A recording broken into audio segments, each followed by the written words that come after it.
So I woke up this morning and I saw something on the news that made me think a lot about the word never.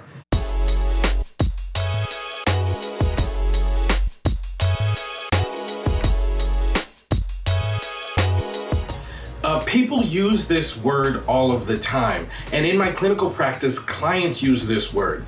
I never think I'm going to be able to achieve that goal. I can never remember when being happy. I don't think there's ever been a time when I had peace and joy and love and wonderful things in my life. Like, people use the word never all the time as if it's an absolute. And I don't think never, ever is an absolute.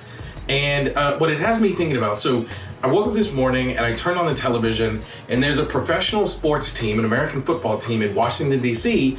that is changing their name from a derogatory term of indigenous people to something else that they're gonna name later. It made me think about a conversation I had with a friend of mine, a guy named Joe, who is from Canada, and he's in the indigenous community in Canada. And I went to Canada to give a lecture, and we had a conversation about his people that he comes from and how proud he is of his people. And he talked to me about some of the derogatory terms that people use to describe indigenous people. And this term was one of them. And he's like, I never think this team is ever gonna change their name. And in fact, the owner of this team is a guy named Daniel Snyder. And he said he will never, in all caps, he had a press release 3 years ago where he said he will never change the name. Because at that time there was some pressure to get him to change the name, and he said he will never change the name. And this morning, the team he owns just officially announced that they will in fact change the name. Now, I'm sharing this with you to let you know that whenever someone tells you never, that's a good opportunity to have a little bit of optimism.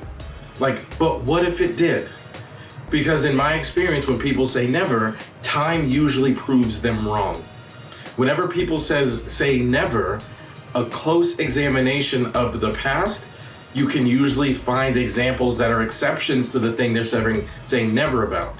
And if they're saying something will never change, time usually proves people wrong. So hang in there and keep digging, because the joy and the outcome that the client is wanting to achieve is usually on the other side of the never. We just have to hang in there and keep asking questions until the client can see a different future.